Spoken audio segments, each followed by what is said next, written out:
राम राम, हरे हरे।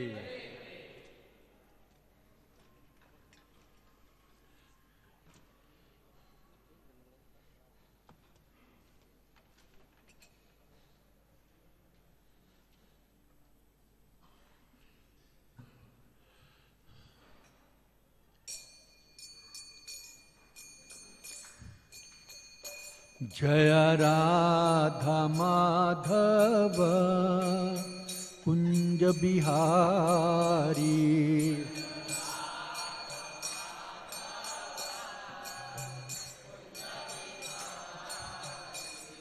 जय राधा माधव कुंज बिहारी।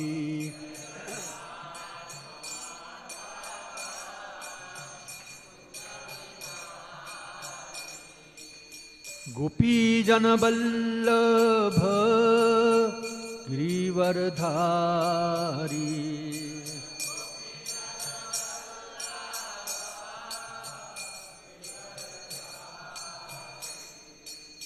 गोपी जन वल्लभ गिरिवरधारी।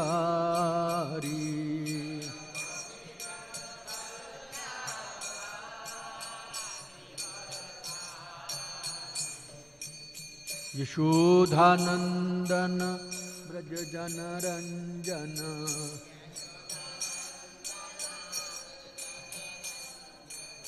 यशोधानंदन ब्रज जन रंजन।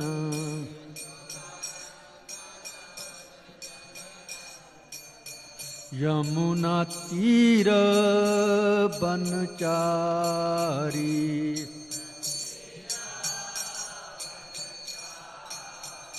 यमुना तीर बनचारी।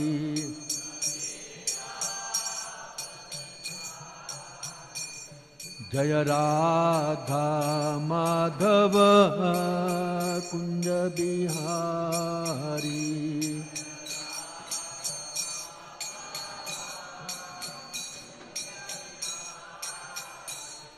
जय राधा माधव कुंज बिहारी।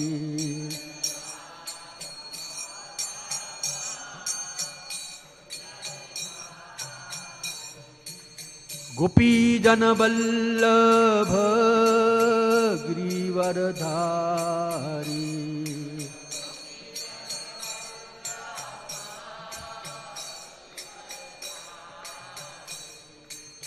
गोपी जन वल्लभ गिरिवरधारी।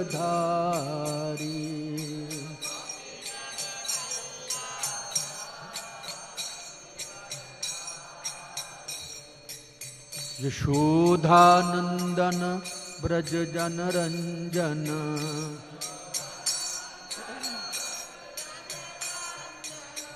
यशोधानंदन ब्रज जन रंजन।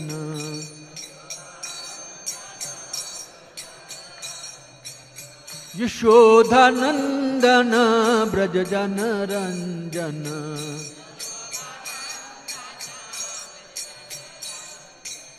यशोदानंदन ब्रज जन रंजन, यशोदानंदन,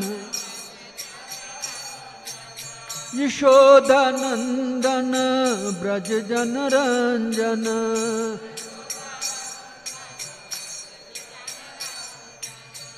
यमुना तीरा बनचारी,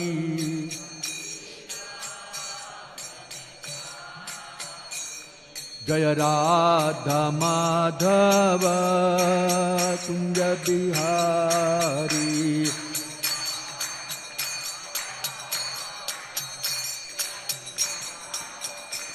जय राधा माधव कुंज बिहारी।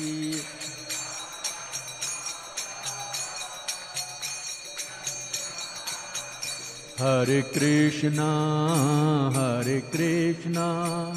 कृष्णा कृष्णा हरे हरे, हरे Ram Ram Ram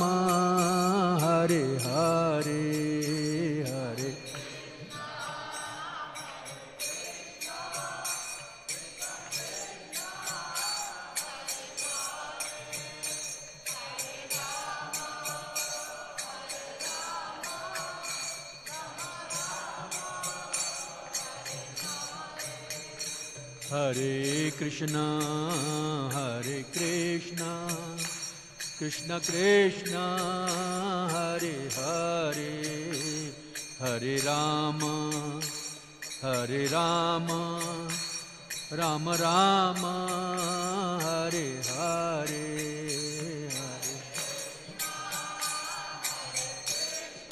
Jai Radha Partha Sarthi.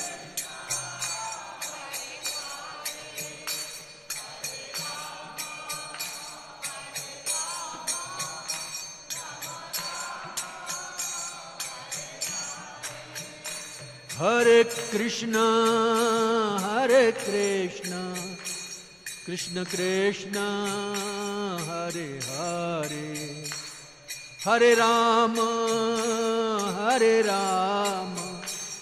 Rama Rama, Hare Hare.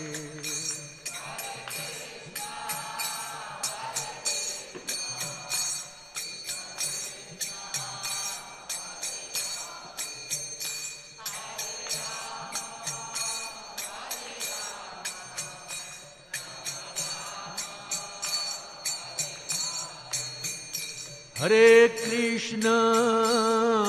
Krishna, Krishna Krishna, Hare Hare, Hare Rama, Rama Rama, Hare Hare.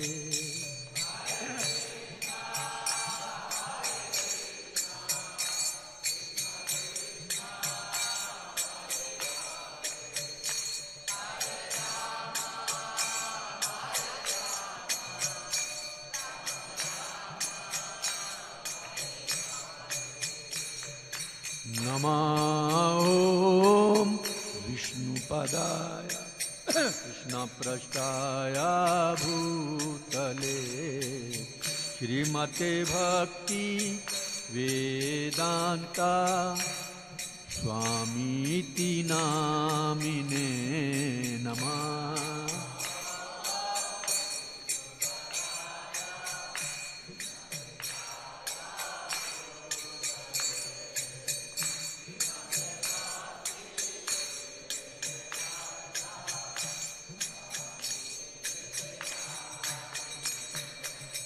Namaste Saraswati Deve Gauravani Pracharine Nirvishesha Shunyavadi Paschatya Deshatharine.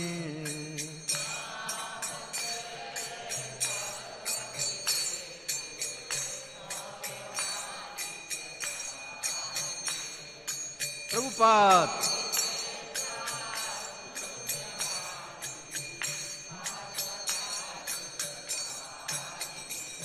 Jaya Shri Krishna Chaitanya Prabhu Nityananda Shri Advaita Gadadhar Shri Vasadi Gaura Bhakta Vrinda.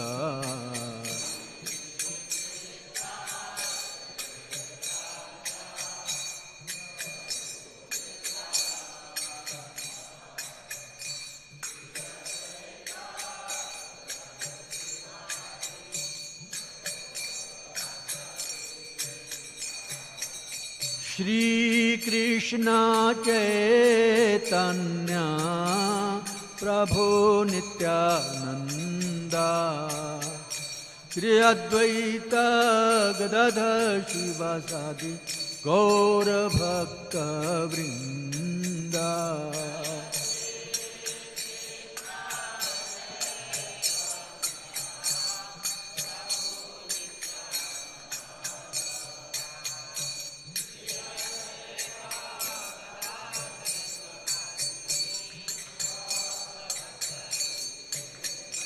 Hare Krishna, Krishna Krishna, Hare Hare, Hare Rama, Ram Rama, Hare Hare.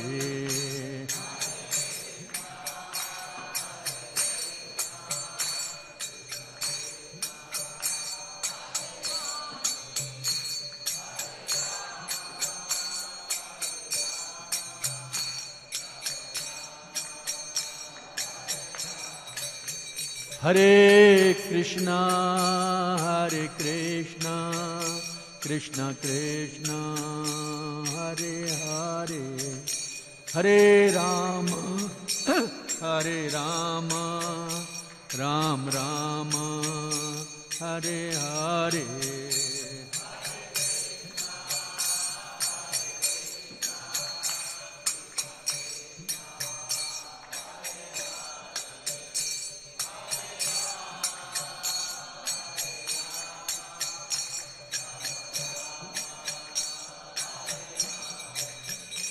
Hare Krishna,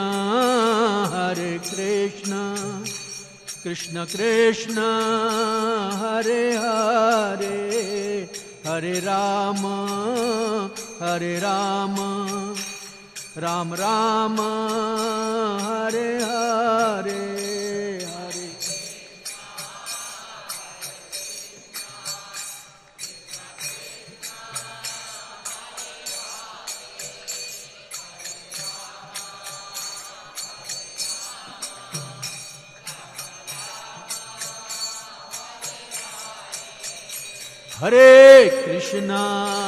Hare Krishna, Krishna Krishna, Hare Hare, Hare Rama, Ram Rama, Hare Hare, Hare.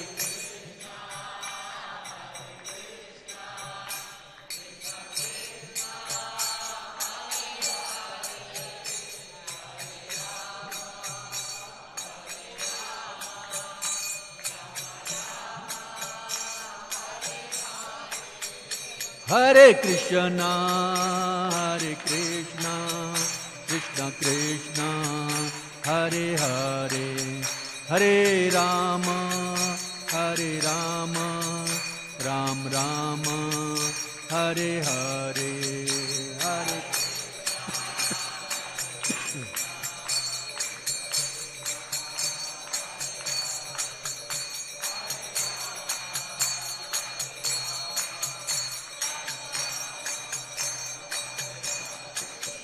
Hare Krishna, Krishna Krishna, Hare Hare, Hare Rama, Ram Rama, Hare Hare.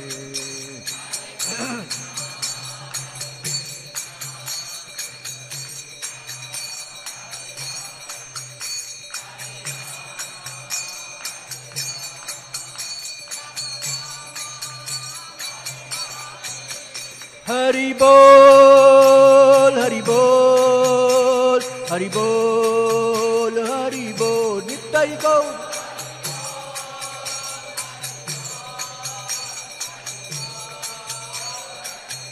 Jaya Gaura Nitai, Gaura Nitai, Gaura Nitai, Jaya Gaura Nitai.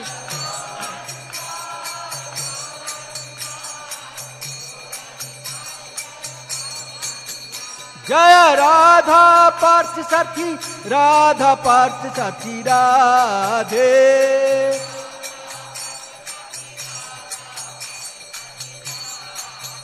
Jaya Lalita Vishakha, Jaya Lalita Vishakha, Lalita Vishakha, Jaya Lalita Vishakha.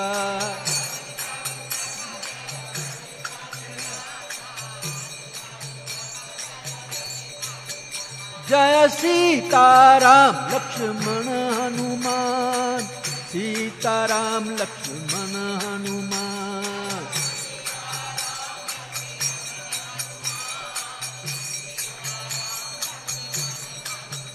Jaya Sitaram Lakshmana Hanuman, Sitaram Lakshmana Hanuman.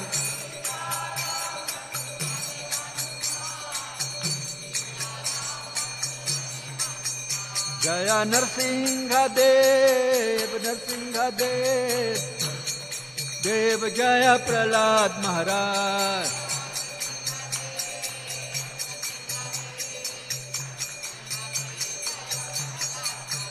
Prabhupada, Prabhupada, Prabhupada जय प्रभुपाद।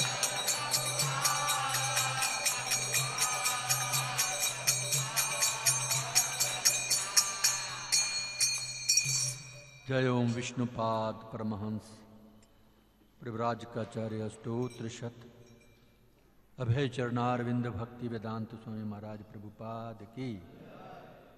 इस कॉन्फाउंडाचार्य saviour of the whole world जगत गुरु श्री प्रभुपाद की।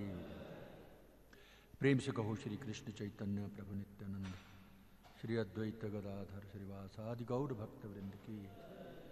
All glories to the assembled devotees, Hare Krishna. All glories to the assembled devotees, Hare Krishna. All glories to Shri Guru and Shri Gauranga. All glories to Srila Prabhupada. Srila Prabhupada ki. Hare Krishna. Hare Krishna.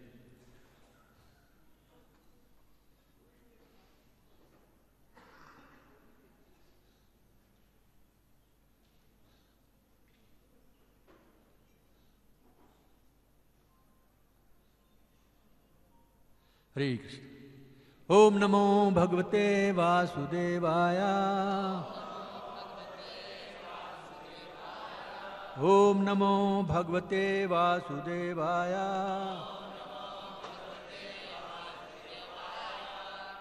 ओम नमो भगवते वासुदेवाय।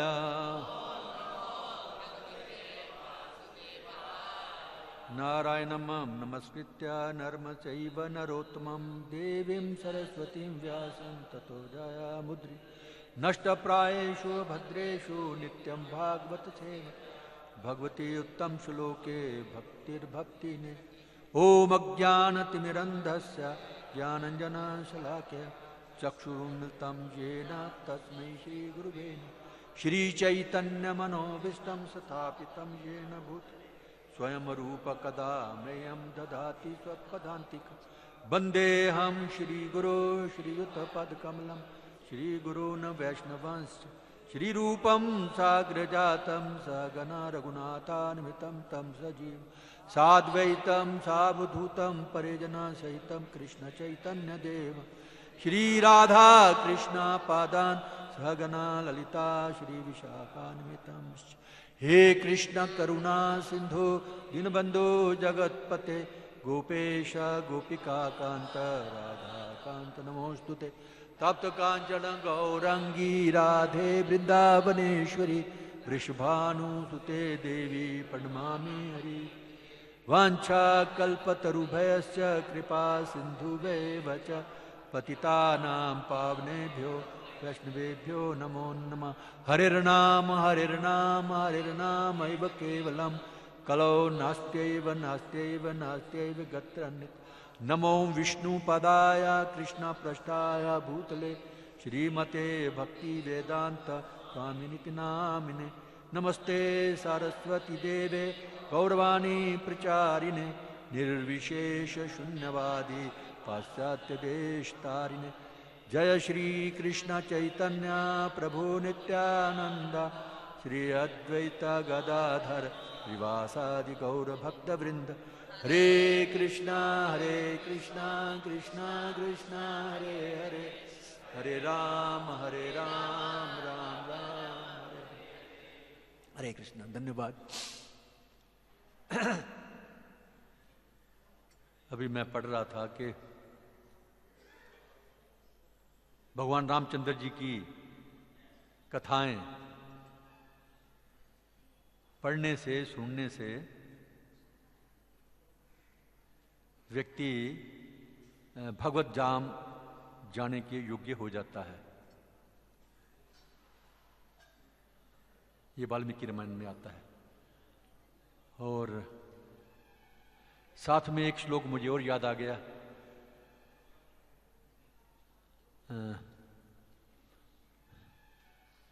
यहां पर राजा कुलशेखर भगवान को प्रार्थना करते हैं कि अभी तो मैं सक्षम हूं आपका नाम उच्चारण करने में, आपकी भक्ति करने में, तो कितना अच्छा हो कि इसी समय मेरी मृत्यु हो जाए, ताकि मेरा हंस रूपी जो आत्मा है आपके चरण कमलों में उलझ जाए। ये बात मैं क्यों कह रहा था? ये मुझे याद आ गया। मेरी तबीयत ठीक नहीं है कुछ, तो 7-8 दिन से ठीक नहीं है। अभी क्योंकि अनाउंसमेंट किया था सवेरे मंगल आरती में, क्लास आया तो आना पड़ा मुझे, शायद मैं आ भी नहीं पाता। 2 जगह मैं रेस्ट करके आया हूँ, फिर यहाँ करके भी रेस्ट, थोड़ा पीछे बैठ गया मैं, बड़ा ज़बरदस्त चक्कर आ रहा था। खैर उतना सौभाग्य तो हमारा नहीं है, लेकिन इच्छा तो हमारी यही है जो कुलशेखर की इच्छा है। सो जब हरि नाम का कीर्तन किया तो जोश आ गया, है ना। अभी बिल्कुल नॉर्मल हूं मैं। हरे कृष्ण।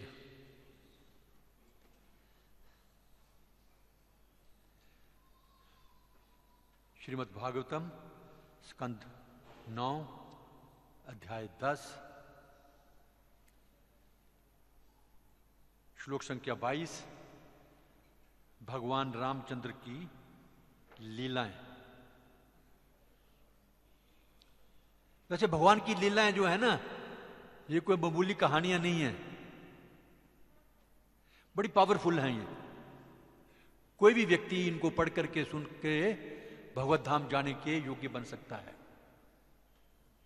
ये सिर्फ मैं ही नहीं कह रहा हूं, रामायण कहती है, भागवतम कहती है, नारद मुनि जी कहते हैं, ब्रह्मा जी कहते हैं, प्रभुपाद जी ने भी कहा है, और 4 कुमार उन्होंने तो खास करके रामायण के ऊपर ये कहा है।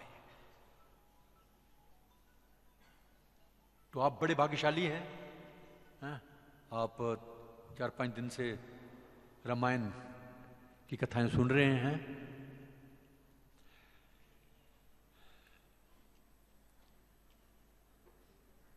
मैं पढ़ूंगा, पहले पढ़ने का प्रयास करता हूं, आप जरा सुनिए। रामस्तमाह पुरुषाद पुरीश जन्ना का मैं पहले मैं खुद प्रयास कर रहा हूं बोलने का ना। ठीक उच्चारण करूंगा तभी तो आपको बोलूंगा उच्चारण करो। पहले मैं खुद उच्चारण करना सीख लूं ना। आप सिर्फ सुनिए आप। रामस्तमाह पुरुषाद पुरीश जन्ना कांता असमक्षम सता प्रहता स्वत्भवत्ते त्यक्तृपस्य फलम अद्य जुगुपिस्तस्य यच्छामि काल इव कर्तुर अलंघ्य वीर्या। अभी बोलो आप। रामास्तमाह पुरुषाद पुरीश जन्ना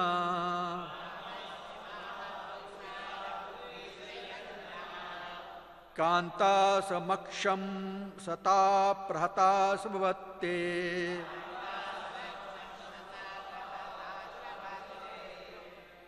त्यक्त तृपस्य फलम अद्य जुगुपिस्तस्य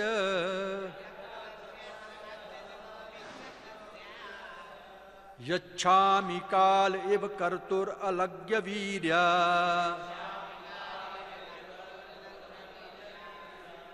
पढ़ो।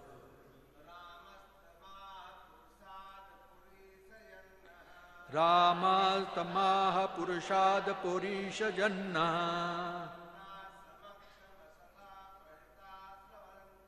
कांता समक्षम सता परता स्वत्ते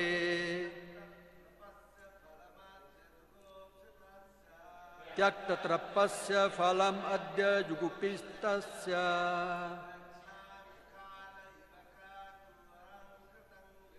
यच्छामि काल एव कर्तुर अलंघ्य वीर्या।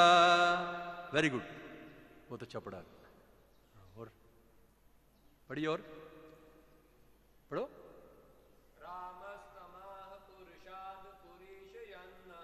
रामस्तमाह पुरुषाद पुरीशयन्ना कांता समक्षम ताप प्रहता स्वत्ते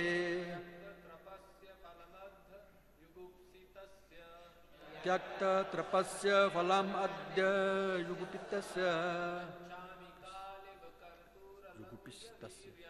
यच्छामि कालेव कर्तुर अलंघ्य वीर्या। और कोई पीले कपड़े वाले कोई नहीं बोलेंगे? बोलो बोलो बोलो, शाबाश। मास्तस्मा पुरुषाद पुरीशयन्ना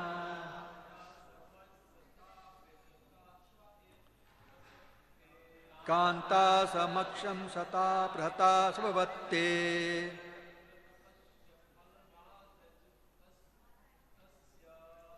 तक्त त्रिपस्य फलमद्य युगुपिस्तस्य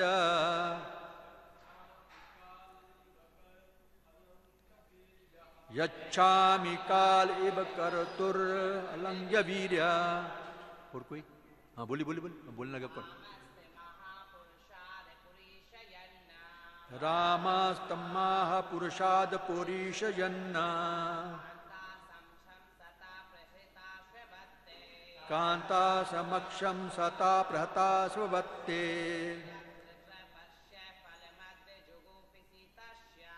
त्यक्त त्रपस्य फलमद्य युगुपिस्तस्य यच्छामि कालेव कर्तुर अलंघ्य वीर्या। लेडीज,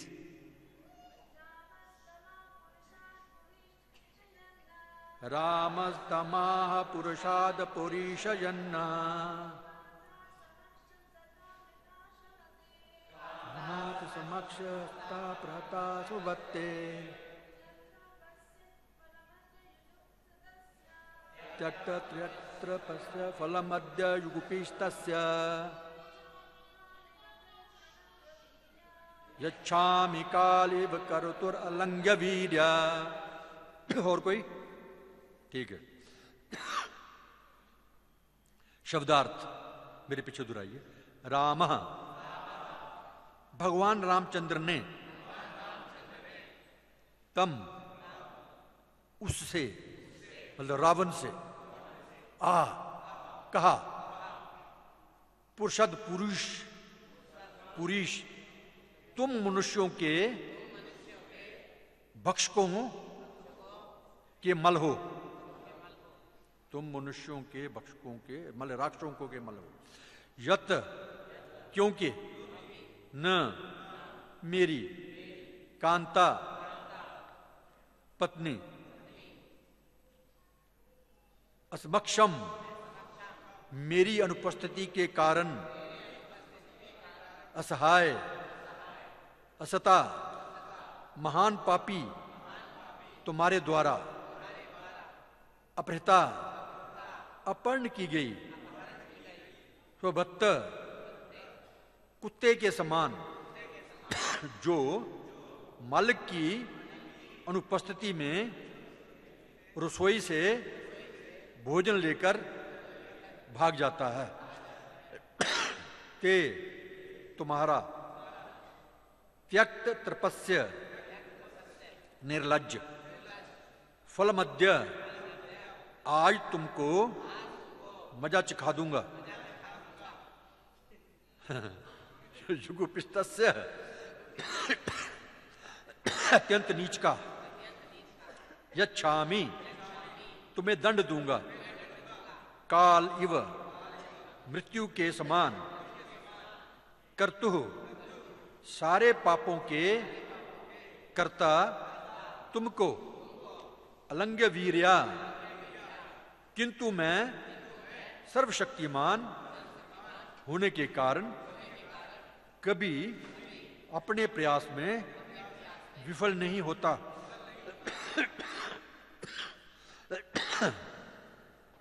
अनुवाद श्रील प्रभुपाद जी के द्वारा आप सुनिए। भगवान भी ऐसे बोलते, तभी तो हमने सीखा ये भी। अब के बता तो मजा सिखा दूंगा तुम्हें मैं, बोलते। तो हम तो भगवान के बच्चे हैं, पुत्र हैं, तो जो गुण पिता में है तो पुत्र में तो होते ही है ना, तो इसलिए हम भी कभी कभी बोलते हैं ना, अब क्या छेड़ के बता, मजा दिखा दूंगा तब। भगवान रामचंद्र ने रावण से कहा, तुम मानव बख्शियों में अत्यंत ग्रहित हो,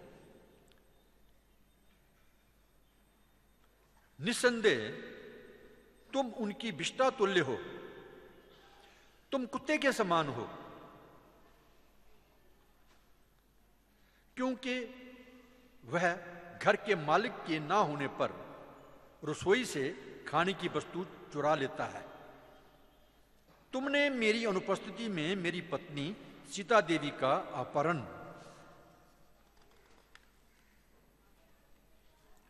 किया है, इसलिए जिस तरह यमराज पापी व्यक्तियों को दंड देता है, उसी तरह मैं भी तुम्हें दंड दूंगा। तुम अत्यंत नीच, पापी तथा निर्लज्ज हो, अतएव आज मैं तुम्हें दंड दूंगा, क्योंकि मेरा वार कभी खाली नहीं जाता। इंग्लिश की किताब नहीं है ना? हाँ? एक मिनट की चीज देखना चाहता हूं उसमें।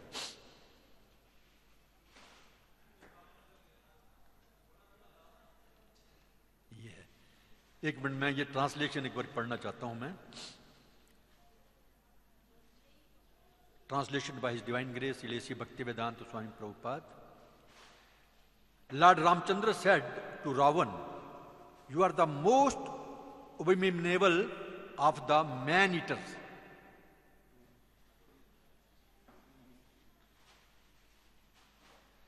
ये देखना चाहता था मैं। Indeed, you are like their stool.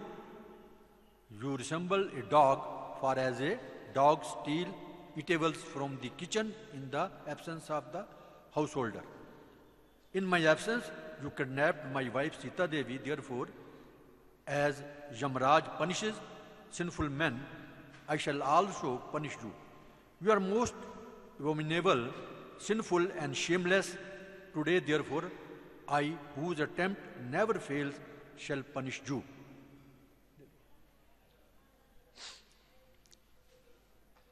मेरे पीछे दोहराइए।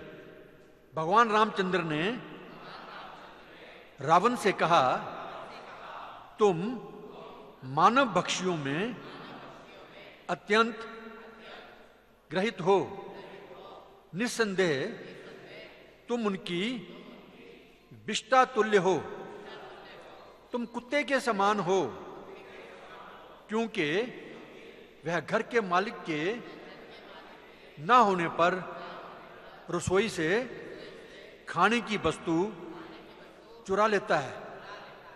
तुमने मेरी अनुपस्थिति में मेरी पत्नी सीता देवी का अपहरण किया है, इसलिए जिस तरह यमराज पापी व्यक्तियों को दंड देता है, उसी तरह मैं भी तुम्हें दंड दूंगा। तुम अत्यंत नीच, पापी तथा निर्लज्ज हो, अतएव आज मैं तुम्हें दंड दूंगा, क्योंकि मेरा वार कभी खाली नहीं जाता। हरे कृष्ण।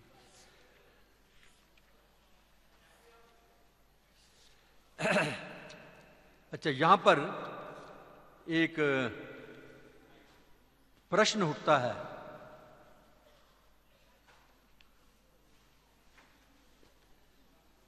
कि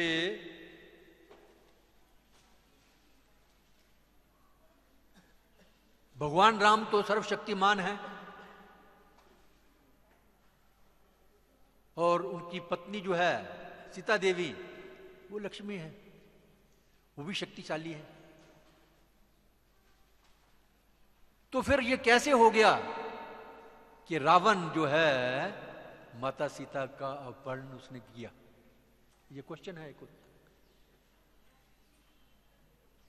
किसी की हिम्मत नहीं माता सीता को टच भी कर जाए, तो ये फिर कंट्राडिक्टरी है आपस में। इसको कैसे समझें? सो एक तो इसमें यह है कि जब वनवास में भगवान रामचंद्र जी गए, लक्ष्मण और सीता जी भी साथ थी, तो घने जंगल में जाने के पहले ही माता सीता को अग्निदेव के हवाले कर दिया था। अग्निदेव ने संभाल लिया था अपने पास। तो जो जंगल में जाती हैं वो छाया है, माया सीता। एक बात और। दूसरे, एक कुछ लोग ये भी क्वेश्चन करते हैं कि भाई चाहे जितनी मर्जी ताकतवर लेडी हो, किसी दुष्ट के पल्ले में पड़ जाए अकेले में तो उसका बचना असंभव है ना। तो लेकिन यहां तो सीता जी कई साल रही वहां पर, तो उसके लिए भी उत्तर है कि भगवान रावण किसी भी स्त्री के इच्छा के विरुद्ध उससे कोई गलत काम नहीं कर सकता, ऐसा उसको श्राप मिला हुआ था।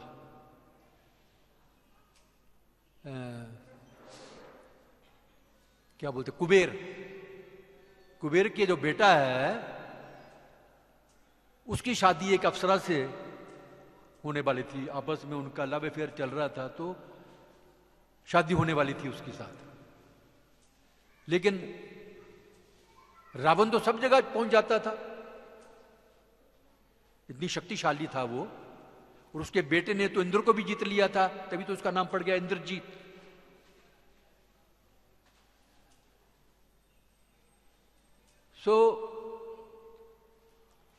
जब वो कहीं स्वर्ग में घूम रहा था तो उसको वो अप्सरा मिल गई, बड़ी सुंदर थी। अप्सराएं वैसे भी सुंदर होती हैं। तो रावण का दिल आ गया इससे संभोग किया जाए। तो जबरदस्ती, कोई दुष्ट आदमी का यही कार्य होता है। कोई भी परस्त्री देखते हैं उनका मन उनकी तरफ ललच जाता है। इसलिए यहां पर भगवान रामचंद्र जी ने क्या कहा है,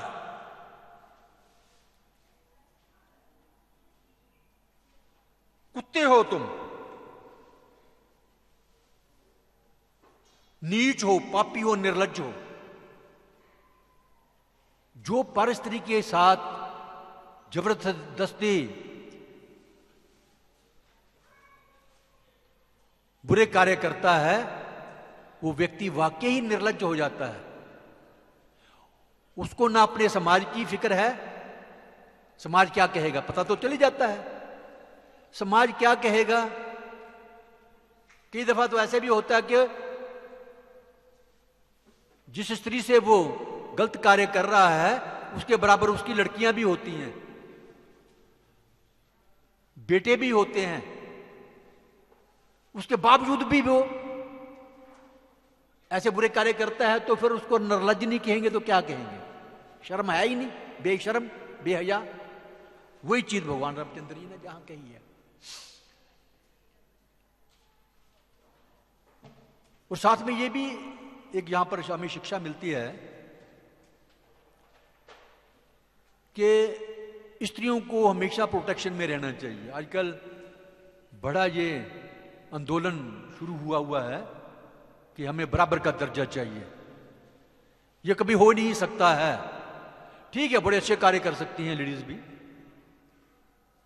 आजकल हवाई जहाज भी उड़ाती हैं, रॉकेट में भी जाती हैं, लेकिन वो तब तक है जब तक प्रोटेक्शन है उनको, चाहे गवर्नमेंट की तरफ से, जहां जिसके लिए वो कार्य कर रहे हैं उस कंपनी की तरफ से, इंस्टीट्यूशन की तरफ से प्रोटेक्शन है। अदरवाइज स्वतंत्रता तो प्रभुपाद जी कहते हैं कि स्त्री को क्या स्वतंत्र है। ठीक है, लड़का ढूंढ लिया, मेरी भी स्वतंत्रता है प्यार करने की, उसकी स्वतंत्रता है प्यार करने की। उसके बाद जब गर्भ ठहर गया तो वो तो भाग गया आदमी। तो फिर लूटो स्वतंत्रता का मजा, पालो फिर बच्चे को। या फिर गर्भ को गिरा दो। तो ये ऐसी स्वतंत्रता है। लेकिन वैदिक सभ्यता में स्त्री को हमेशा अपने पहले पिता के कंट्रोल में रहना होता है, फिर पति के कंट्रोल में रहना होता है, फिर जब पिता वनवास लेकर के अपना संन्यास लेकर के चले जाता है तो पुत्र के, जो बड़ा पुत्र है, उसके आश्रय में रहना होता है। मतलब हमेशा स्वतंत्र नहीं रह सकती वो, किसी का ना किसी का उसको आरक्षण चाहिए, प्रोटेक्शन चाहिए, सुरक्षा चाहिए उसको। नहीं तो आज भी कुछ गलत होगा, कल भी होगा, परसों भी होगा, कभी भी हो सकता है। क्योंकि सारे पुरुष तो दूध के दुले हुए नहीं हैं, जब भी देखेंगे मौका अपना लाभ उठाएंगे। तो ये हमें इसे शिक्षा मिलती है। और जो लोग उसके बावजूद भी नहीं मानते हैं, जबरदस्ती करते हैं, तो उनको निर्लज्ज, कुत्ता, बिस्ता, ये सब कुछ भगवान रामचंद्र जी ने कहा है। और बाकी ये लोग ऐसा होते हैं, उनको ना अपने माँ की शर्म है, ना बाप की शर्म है, ना बच्चों की शर्म है, ना अपनी लड़की की शर्म है, ना समाज की शर्म है। सो रावण को ये श्राप मिला हुआ था कि तुम यदि किसी पर स्त्री को बिना उसकी इच्छा किए उससे गलत काम करोगे तो तुम्हारे सिर के टुकड़े टुकड़े हो जाएंगे, मतलब मर जाओगे। हुआ यूं कि जब उसने अप्सरा को देखा तो मोहित हो गया, उसने जबरदस्ती रेप किया उससे। आजकल तो कलयुग में तो बहुत कुछ हो रहा है। सो उससे पहले उस अप्सरा ने कहा भी कि मैं तेरी पुत्रवधू हूं, तेरे पुत्रवधू को बराबर हूं। भाई लगता है किस्म का वो कुबेर, तो उसके पुत्र के साथ उसके अफेयर हैं, तो पुत्रवधू ही हुई किस्म की। लेकिन उसने कोई परवाह नहीं की। तो नीच बुद्धि के लोग जो हैं वो ऐसा कुछ रिश्ता नहीं देखते हैं, मेरी बहू है कि क्या है। अखबारों में, टीवी में कभी देखते हैं कि अपनी पुत्रियों को भी नहीं छोड़ते हैं, पुत्रवधू तो क्या, पुत्रियों को भी नहीं छोड़ते हैं। ऐसे नीच मेंटेलिटी के लोग हैं, नीच जाति के लोग हैं कलयुग में। खैर, तो उसको श्राप दिया हुआ था। इस कारण वो सीता देवी के साथ जबरदस्ती कर ही नहीं सकता था। तो दो कारण हो गए ना, एक तो अग्नि के हवाले कर दिया, असली सीता वो है नहीं है, छाया सीता है, उसको भी वो, उसका भी कुछ नहीं बिगाड़ सकते वो रावण, क्योंकि उसको अपने डर है कि अगर मैं जबरदस्ती करूंगा तो मेरे सिर के टुकड़े टुकड़े हो जाएंगे।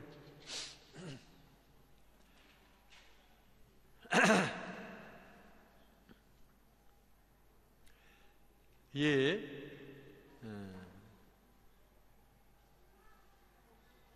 स्कंद पुराण में इसके बारे में आता है।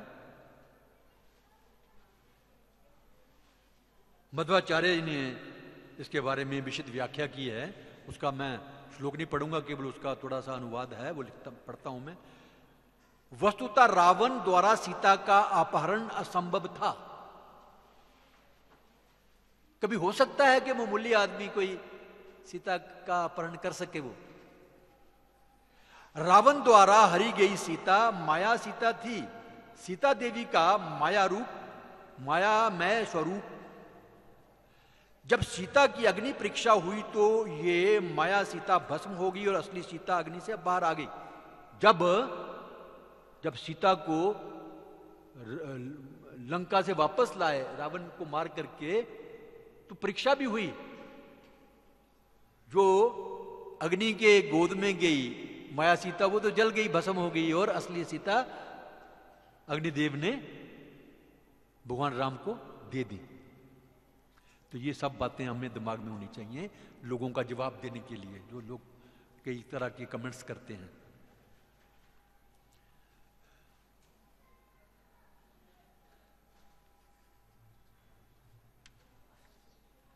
अनुवाद श्रील प्रभुपाद जी के द्वारा।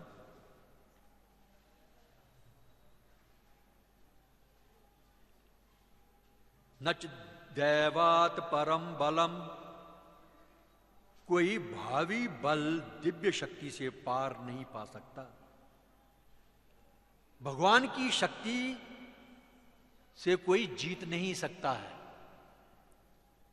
चाहे जितना मर्जी शक्तिशाली हिरण्यकशिपु हो, हिरण्यकश हो, चाहे रावण हो, कुंभकर्ण हो, कोई भी हो।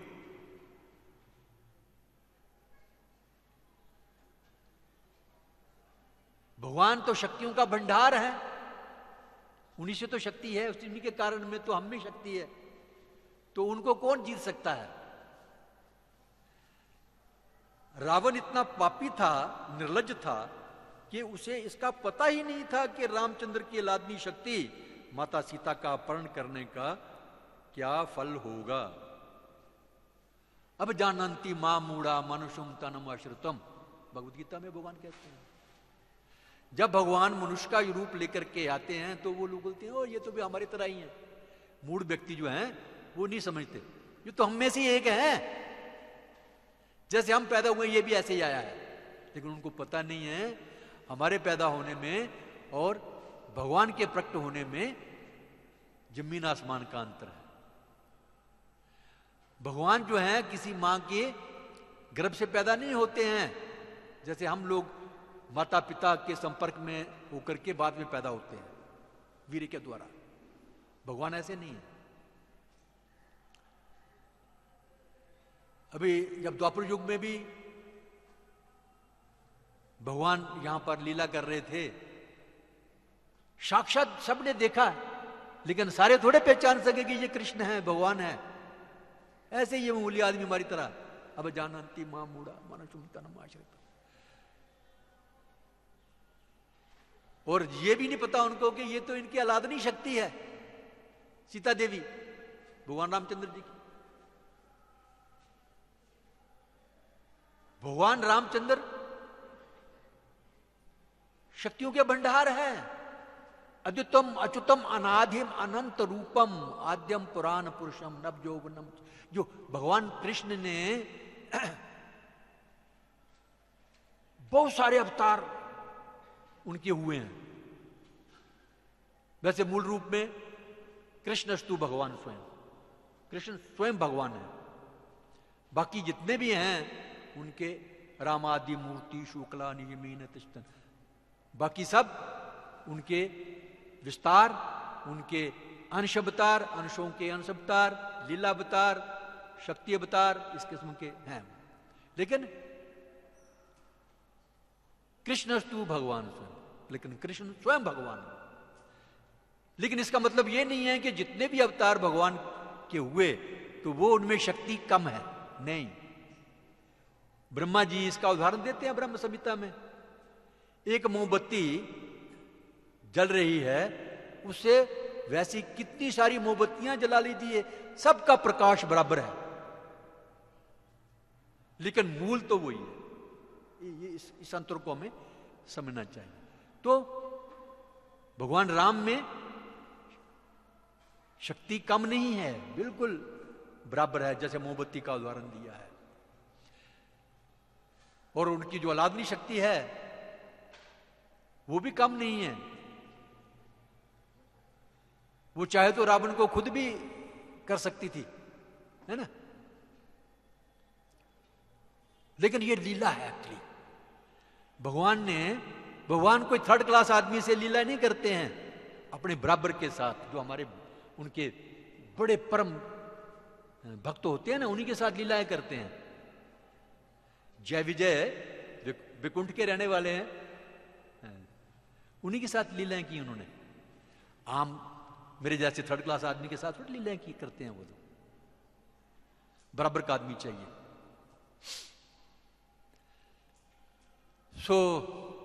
ये ना जानते हुए कि ये तो भगवान की लादनी शक्ति है। वैसे तो जो असुर लोग हैं ना, नास्तिक लोग जो भगवान को मानते नहीं है, जो नास्तिक लोग हैं उनको भी असुर असुर कहा गया है। जो नास्तिक हैं, जो भगवान को मानते ही नहीं, वो भी असुर हैं। तो ये लोग बोलते हैं भगवान है ही नहीं है। भगवान नहीं है तो ये सृष्टि अपने आप ही बन गई है, प्रलब्ध से बन गई अपने आप। अपने आप कोई चीज बनती तो हमने तो देखी नहीं कभी भी। किसी ना किसी का पीछे हाथ है। एक दफा मैं कहीं कथा सुन रहा था तो मुझे वो उदाहरण दे रहे थे। एक पिताजी थे, उनका एक बेटा था, छोटा बेटा, 8-10 साल का बेटा। तो जो बेटा था वो भगवान को मानता था, भक्त। जैसे प्रहलाद जी भगवान को मानते हैं, हिरण्यकशिपु नहीं मानता, राक्षस। तो ऐसे ही ये बेटा तो भगवान को मानता है। हो सकता है मां के संस्कार पड़े हैं उसमें, कि दफा ऐसा भी होता है जब पिछले जन्म के संस्कार भी होते हैं। लेकिन पिता नहीं मानता है। जैसे साइंटिस्ट लोग बोलते हैं अपने आप ही ये दुनिया बन गई है, पिता भी ऐसे ही बोलता था, ऐसे ही बन गया संसार जी। तो एक दिन पिता जब बाहर जाता है तो बेटा जो है बड़ी अच्छी पेंटिंग, बहुत बढ़िया पहाड़ हैं, पहाड़ों के ऊपर पेड़, सुंदर सुंदर फूल हैं, बड़ी अच्छी सुंदरी, सूरज लाइट पड़ रही है बर्फ के ऊपर, बहुत बढ़िया पेंटिंग बना करके ड्राइंग रूम में रख दी। जबकि जब पिता आएगा और सामने उसको नजर आए, ऐसी जगह पर रख दी। शाम को पिताजी आए तो सबसे पहले नजर पड़ी, वो इतनी अच्छी पेंटिंग, ये किसने बनाई है? पत्नी से पूछा, पत्नी बोली मुझे तो पता नहीं भाई।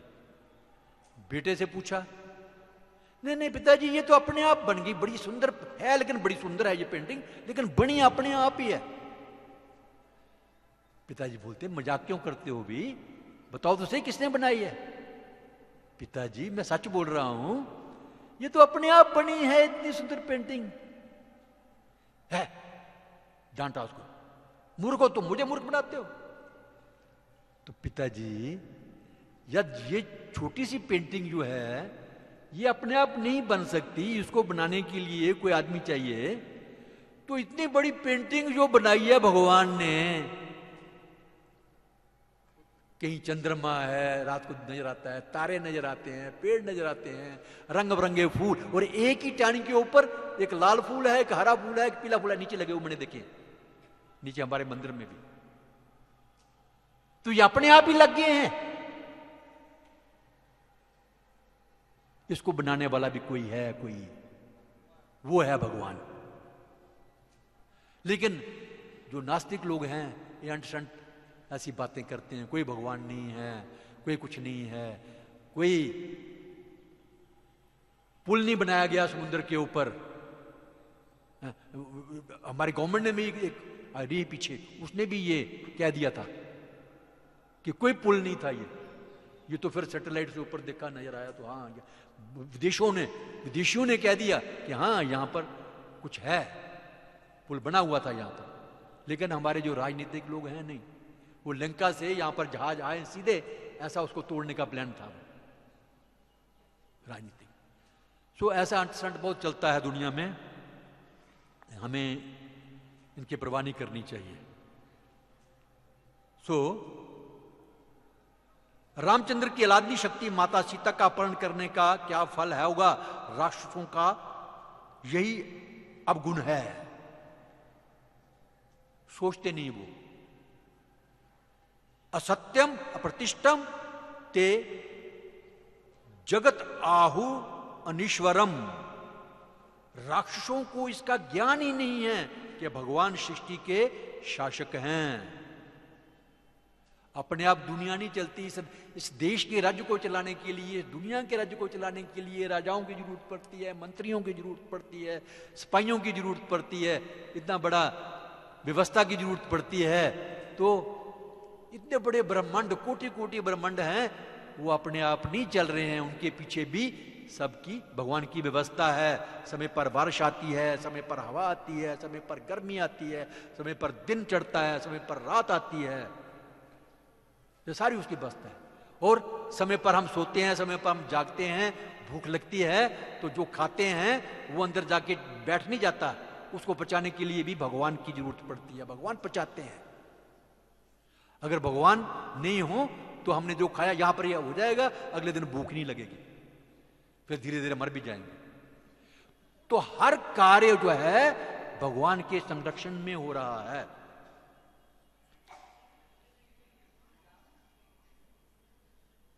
भगवान शासक हैं। जब इस दुनिया के शासक हैं, तब भगवान पूरी दुनिया के शासक हैं। वे सोचते हैं, कौन? राक्षस लोग। वे सोचते हैं कि सब संयोगवश उत्पन्न हुआ है और उसका ना तो कोई शासक या राजा है या नियंता है। जो मैंने कहानी बताई आपको वो इसी पे आधारित है। वो बोलते हैं कोई नियंता नहीं है, कोई शासक नहीं है, सब अपने आप ही हो रहा है। अपने आप कैसे हो रहा है भैया? इसलिए वे स्वतंत्र होकर स्वेच्छा से कर्म करते हैं और इस हद तक पहुंच जाते हैं कि लक्ष्मी तक का अपहरण कर बैठते हैं। डबदारी नहीं है, भगवान ही नहीं, वो जानबूझ के कि हम बुरे कर्म करते रहे, भगवान को पहले मार दो। भगवान को भगवान है ही नहीं है कोई, ताकि हमें छूट मिल जाए। लेकिन ऐसे थोड़ा होता, कबूतर अगर आंखें बंद कर ले, बिल्ली नहीं है, बिल्ली नहीं है ना, बिल्ली थोड़ी छोड़ेगी उसको, है? एकदम दबोच लेगी उसको। अगर ये असुर लोग, नास्तिक लोग अगर सोचें कोई नहीं है, तो उनसे कहने से क्या होता है? रावण की यह नीति किसी भी भौतिकतावादी के लिए अत्यंत घातक है। आजकल भी लोग ऐसे प्रभुपाद जी उदाहरण देते हैं, लक्ष्मी तो चाहते हैं लेकिन राम को नहीं चाहते। ऐसे लोगों की तुलना रावण से की गई है। रावण है। लक्ष्मी जो है वो अपने पति के बिना नहीं रह सकती, भगवान के बिना नहीं रह सकती हैं वो। अगर बिना राम के लक्ष्मी को कोई ले जाए अपहरण करके, तो वो राक्षस है, रावण है, और उसका अंत अवश्य ही है, निश्चित अंत है उसका। लेकिन फिर भी ये लोग अपहरण कर बैठते हैं। रावण की ये नीति किसी भी भौतिकतावादी के लिए अत्यंत घातक है। निसंदेह इससे भौतिकतावादी सभ्यता का विनाश होता है। तो भी नास्तिक लोग राक्षस हैं, यहां पर प्रभुपाद जी ने लिख दिया। जो कहता है मैं भगवान को नहीं मानता, भगवान नहीं है, सब कार्य अपने आप ही हो रहा है, वो लोग नास्तिक हैं और वो राक्षस हैं। अतः वे घृणित से घृणित कर्म भी करते हैं, जिसके लिए वे अवश्य ही दंडित होते हैं। बुरे से बुरा कर्म करने के लिए तैयार हो जाते हैं। अपनी बहू को भी नहीं छोड़ा उसने, होने वाली बहू थी, अपनी पुत्रियों को नहीं छोड़ते हैं ग्रंथ से। हमें कोई दंड थोड़ा मिलेगा, जो मर्जी करते रहो, मैं ही खुद भगवान हूं, मैं ही भोगी हूं, मैं ही भोगता हूं, ऐसा सोचते हैं। धर्म भगवान के आदेशों से युक्त है और अतएव जो भी इन आदेशों का पालन करता है वही धर्मी है। धर्मम तु साक्षात भगवत प्रणीतम। धर्म जो है भगवान के द्वारा बनाया गया है। और धर्म का मतलब होता है भगवान के ऑर्डर, भगवान के ऑर्डर। भगवत गीता में भगवान ने बहुत सारे ऑर्डर दिए हुए हैं। नहीं, मुझे प्रणाम करो, मेरी पूजा करो, मेरे शरणागति हो जाओ, ये धर्म है, ये धर्म है। अगर हम भगवान की इंस्ट्रक्शन को मानते हैं तब हमारा कल्याण ही कल्याण है, और नहीं मानते तो फिर राक्षस हो। भगवान की बात को नहीं मानते मतलब धर्म को नहीं मानते तो राक्षस, दुष्ट, तो उसका तो संहार होगा ही होगा। धर्म भगवान के आदेशों से युक्त है, अतएव जो भी इन आदेशों का पालन करता है वही धर्मी है।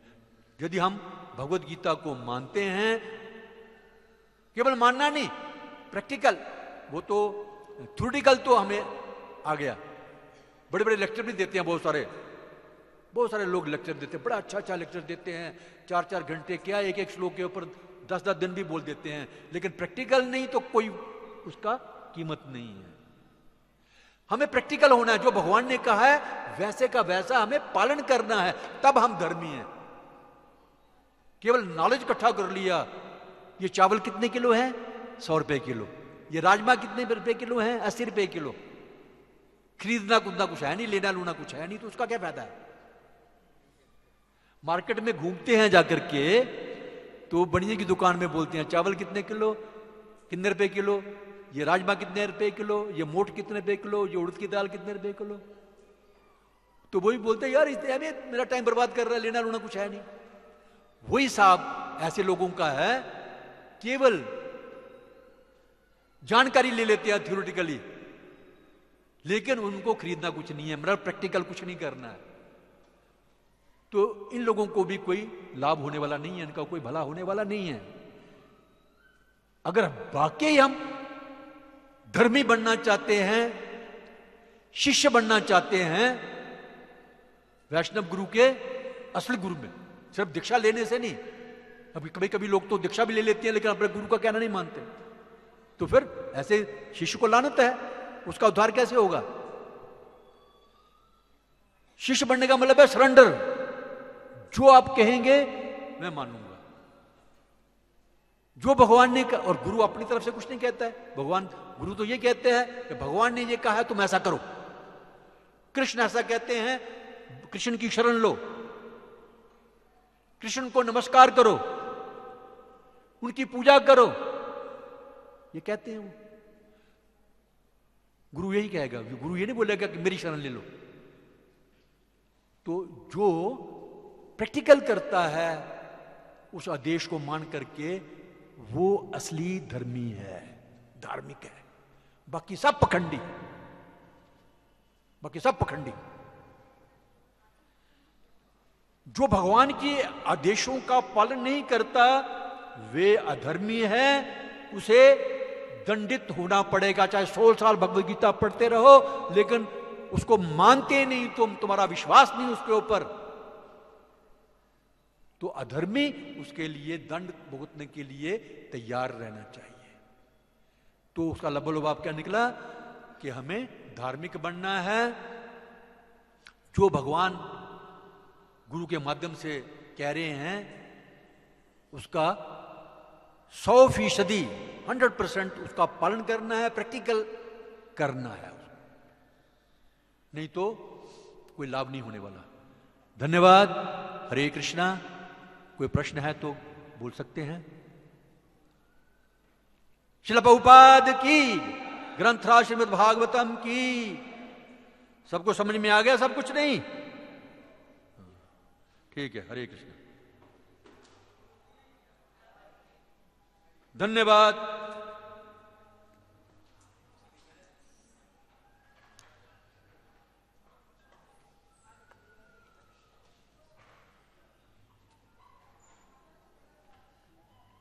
मैं ठीक भी हो गया, मैं बड़ी बुरी हालत थी मेरी, ठीक हो गया।